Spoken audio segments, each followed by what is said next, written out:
From Gimlet Media, this is The Nod. I'm Eric Eddings. And I am Brittany Luce.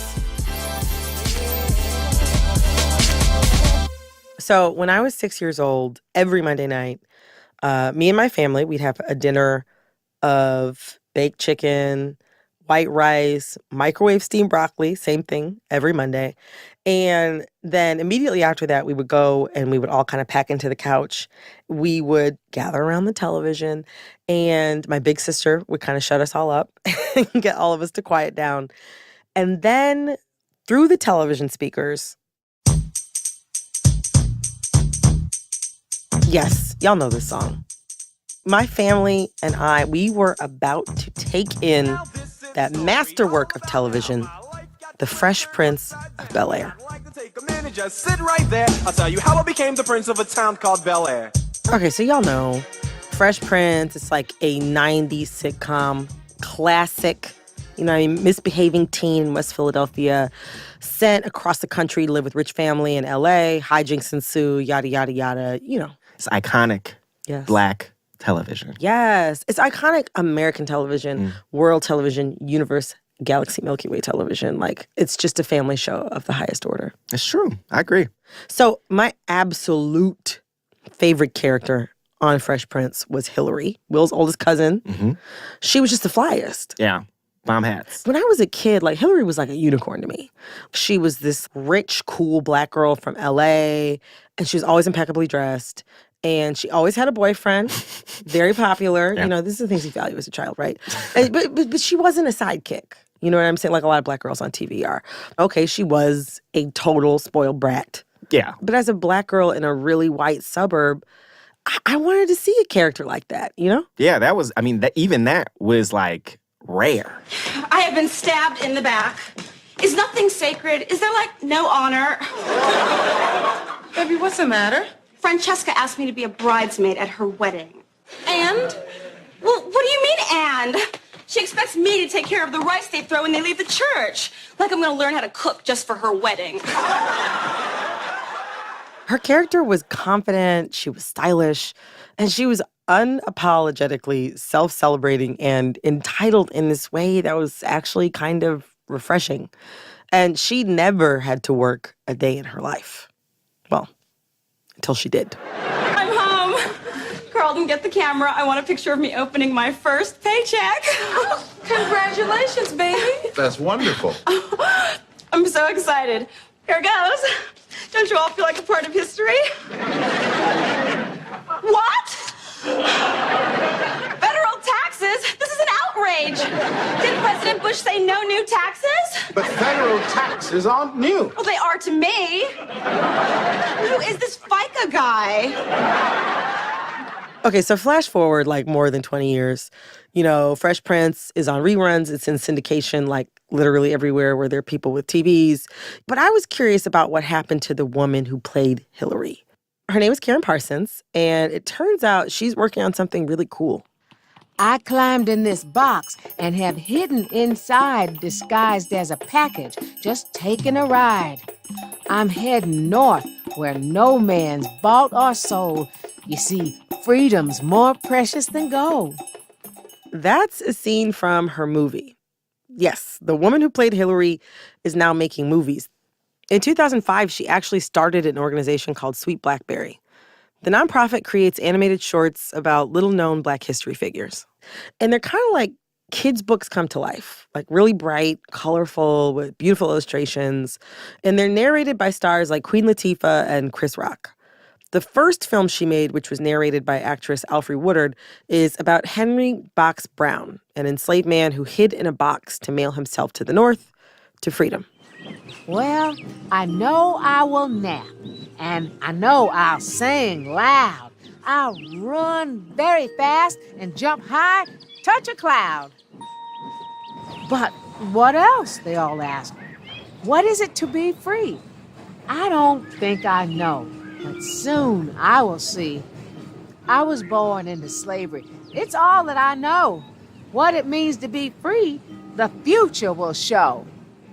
So y'all know Eric and I, we love talking about how kids think about Blackness. Like, for me, Hillary made me feel like I at least had the option to be cool. which sounds small, but she offered me an alternative image of a girl like myself. And now Karen, with her films, she's doing something similar. She's offering a whole new generation of kids an alternative way of looking at their own history. Hi. Welcome. Thank you. Good to be here. So we got Karen in the studio to find out how she went from playing a notorious Valley girl to teaching kids about Black history and what happens when they ask her the hard questions.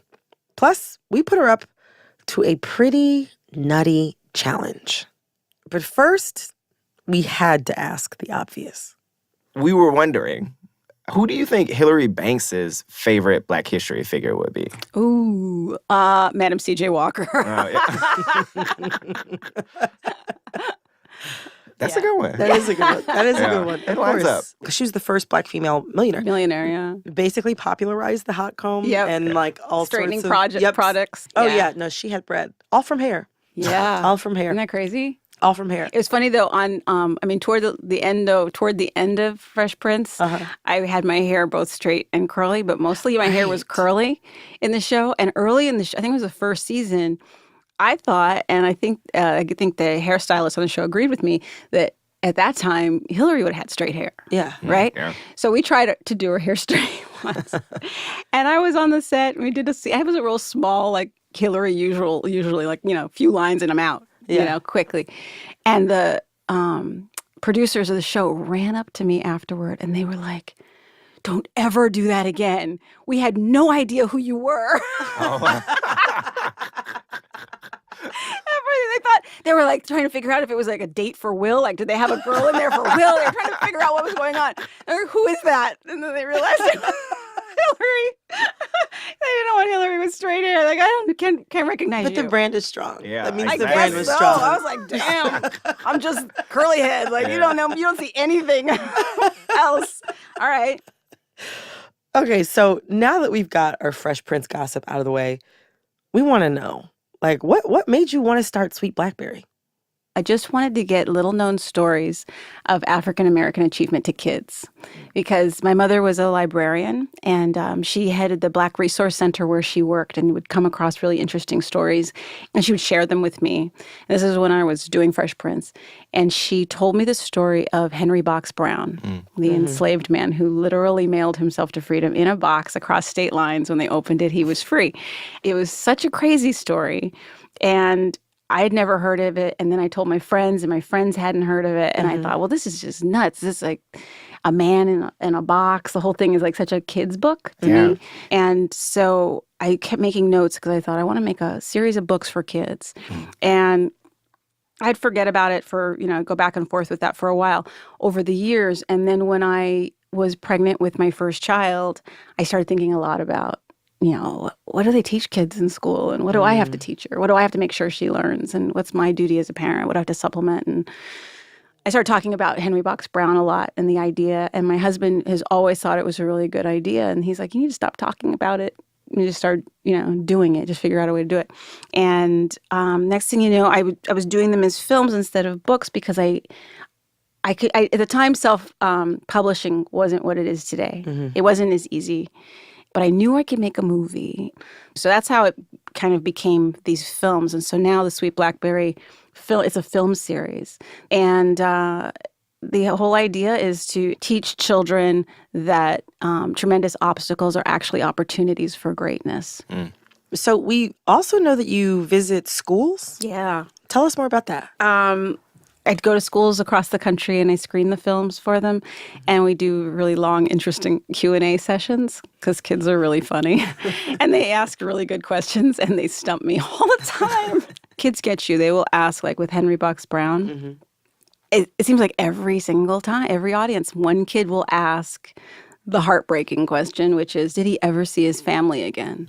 They always seem to, did he ever see his family again? No. And when I sat down after all those years of wanting to write that story and wanting to start the series, when it came time to write it, I was like, what am I thinking? This is a slavery story for kids.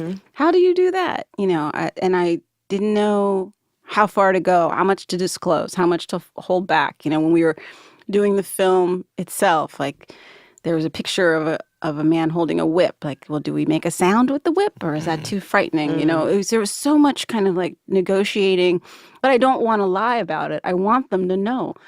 But, you know, the older kids are funny. The older kids are like, how'd you make that movie? How'd you do, you know, they wanted to know, they always get right down to that. Yeah. How did you do that? And did you, what kind of camera did you use for this part? And what did you do for editing this? And Wait, so who else? I know that you guys have done Harry Box Brown. Yeah. Like, tell us some more about some of the other figures that you guys have talked about. We did the story of inventor Garrett Morgan, and it focused on him and the traffic signal. And then we did our last story, which is Janet Collins, the story of the first Black prima ballerina. I first found out about her by reading her obituary. That's how I first found out who she was. And I mean, she was such an incredible woman. She was asked to dance by the Ballet Russe de Monte Carlo, the Russian ballet, to dance with them, and which was unprecedented at the time. However, they said she'd have to paint her face white. And she was 15, and she said no. And she went on to work really hard, and she ended up becoming the first Black prima ballerina. And hopefully more people will come to know who she is.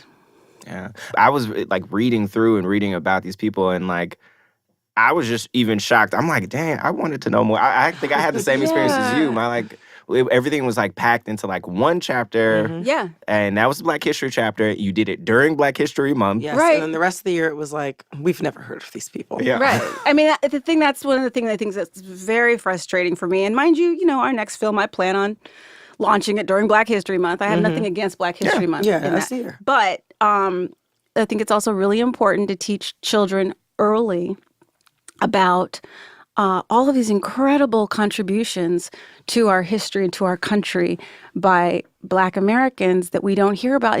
If they learn this stuff early, I think that it changes the landscape of race for them. If they can recognize their value or their neighbor's value by seeing this and seeing how we all contributed and are part of the fabric of this country, instead of just hearing, in February, in a really short month, that there are like, a handful of Black people that did something. Because then the message is like, oh, every now and then a special Black person comes along and does something great. Oh, Barack Obama, yay, special Black man. You know what I mean? It's, there are just so many people to learn about, and Black History Month is not cut it. It's not for us.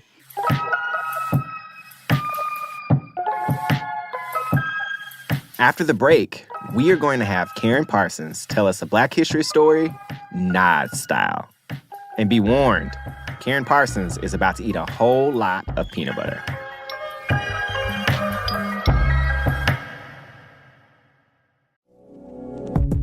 This episode of The Nod is brought to you by Burrow.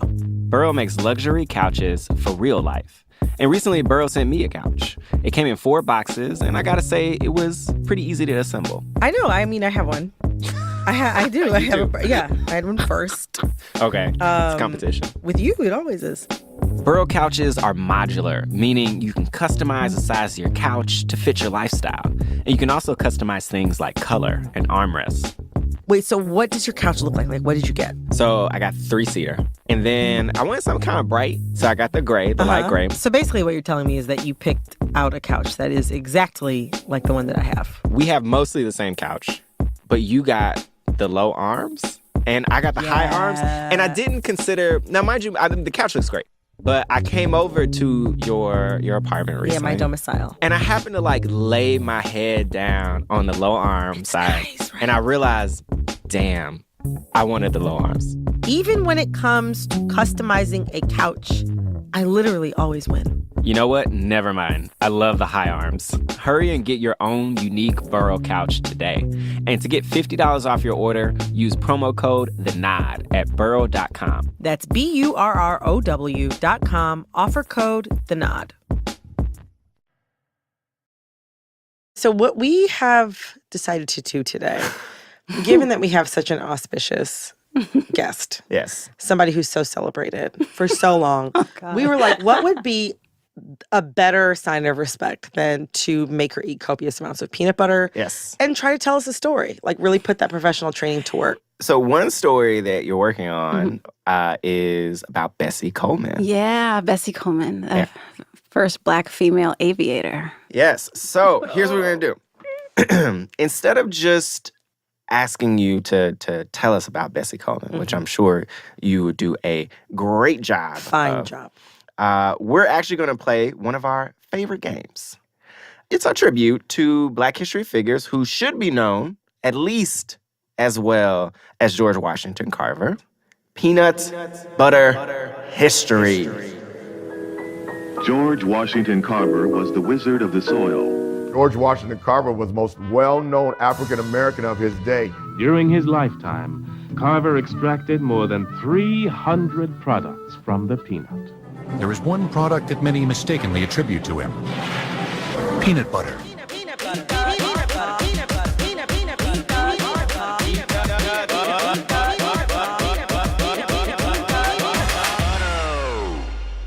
So your challenge is to tell us Bessie Coleman's story in 4 minutes or less while you are eating as much peanut butter as physically possible. So You're excited about that, right? I'm thrilled. yes, I can see it all over your face. Oh my God. Just for those of you who can't see right now. I mean, it's like leaps and bounds, Yeah. backflips. What am I doing? Do What am you I li- doing here? Do you eat a lot of peanut butter on the regular? I'm more of an almond butter kind of Well, girl. It's like a treat. Yeah. It's I a treat. like peanut butter. You change it up. It's not a party if it happens every day. So to get in the mood, why don't you go ahead and open that jar?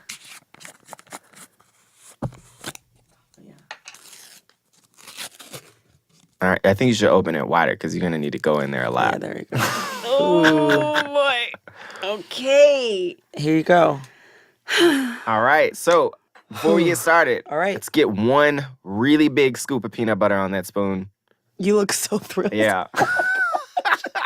You can do this. It's not a teaspoon, everybody. It's one of the big tablespoon jobs. Yeah. It's like a ladle, basically. It is like a ladle. All right, so you've got your peanut butter on the spoon. Brittany, are you ready with the time? Mm-hmm. I've got 4 minutes on the clock. All right. Uh-huh. On your marks. Yeah. Get set. Go. Okay. So Bessie Coleman was born in Atlanta, Texas in 1892. And she was the 10th child of 13 kids. Wow. Her mother was African American. Her father was African American and Cherokee. So at age 23, Miss Thing went to Chicago to live with her brother, who had been fighting in World War I. And she ended up working as a manicurist. And she ended up hearing all these stories about, oh God, this is so gross. Heard all these stories about women aviators and all these daredevil aviators in World War I. Mm-hmm. You know what I said. It's a big topic in the nail salon. But so her brother teased her about how, like, oh, you're never going to do that because you're a Black woman, and blah, blah, blah. He teased her about it. And she was really fascinated by the whole idea, but then that just presented a challenge to her. Oh, my God. Well, You got it. You're doing great. You're doing she tried to find a place that would teach her, and she couldn't find any school that would teach her how to fly. And so she had become friends with a lot of community leaders in Chicago, including Robert Abbott, who was the publisher of the Chicago Defender, which was the largest African-American newspaper in the country. Wow. And he suggested... We're halfway done. Okay. Tell us about Robert. He suggested she go to France. He said, you go there, they're less sexist, they're less racist, and they're the head of aviation right now. And so he said, I will help pay for you. And so he and another businessman sponsored her trip because they really were bent on seeing an African-American woman become a pilot. And she took her money. She took her money? Her money that she had saved from her manicurist job, along with the money from the sponsors, and she went to Europe. And in 7 months, she learned how to fly, and she earned her international pilot's license. from the Fédération Aéronautique Internationale. Oh man, you said that That's so French. clear. That I was think you need amazing. more Clear peanut French. With peanut Fédération butter in the mouth. Aéronautique Internationale. Still sounds good. It was the first African American woman or woman of Native American descent to receive that. And also, it was 2 years before Amelia Earhart would receive her international pilot's license. That's amazing. How's that? Yeah. You got about 1 minute left. Okay, so quickly I'll say she came back and she was a big celebrity and she was very ambitious and she liked all the celebrity and everything. So she decided she wanted to do air shows. She was known as Queen Bess and she would perform and she would do parachuting and diving and wing walking. But she leveraged her power and her position to make sure that she only played for, I don't know, only if the crowd was desegregated and if the black people could come in the same place as the white people came in. But unfortunately, on April 30th, 1926, Bessie ended up dying in an accident. Oh, no. Ironically, she was not flying.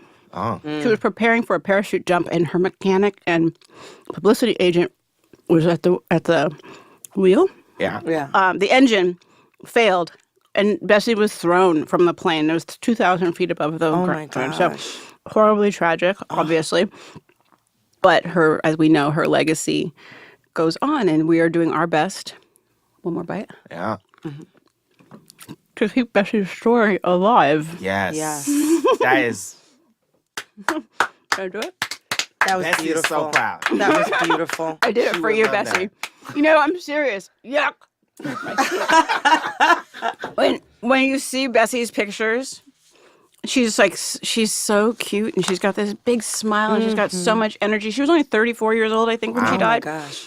And I do anyway. I look at her and I don't abstract her like she's just, it's like a black and white picture of somebody that I can't relate to. Or you look at her like she's this real passionate young person doing this thing in front of you.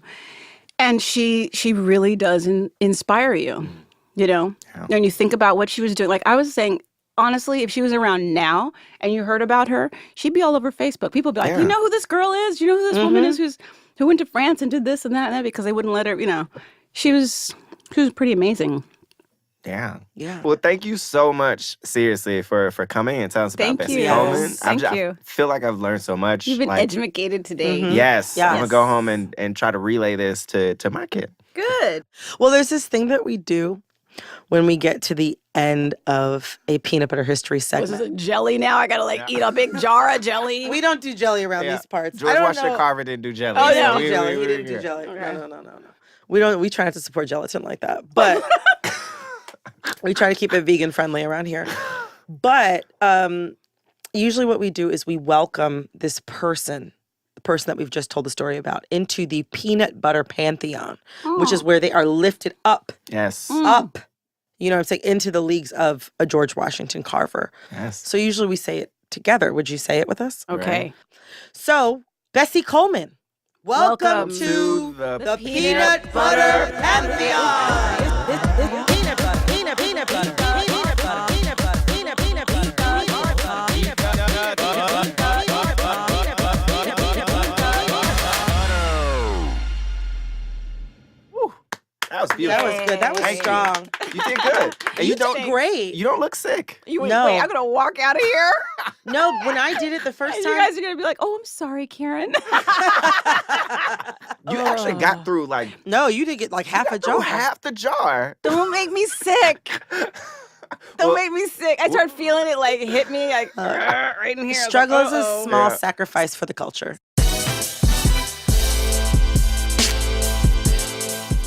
Talking to Karen Parsons was like, I mean, I can't even describe how great it was. Like, you know, they always say, like, don't meet your heroes because you're going to be disappointed. Karen Parsons is somebody who, like, actually lived up to and exceeded the hype. She was awesome. She was so cool. She was so fun. She ate half a jar of peanut butter in the name of Black history. So few people would do that. To watch her films, go to sweetblackberry.org. The Bessie Coleman film is coming out soon, so watch that space. And to see pictures from our interview with Karen, be sure to subscribe to our newsletter. Go to gimletmedia.com/newsletter to sign up. The Nod is produced by me, Eric Eddings, with Brittany Luce, Kate Parkinson Morgan, and Emmanuel Berry, with production assistance from Wallace Mack. Our senior producer is Sarah Abdurrahman. We are edited by Annie Rose Strasser. Engineering from Cedric Wilson. Fact-checking by Nicole Pasuka. Special thanks to M.R. Daniel. Our theme music is by Khalid B. Additional music in the show by Talkstar.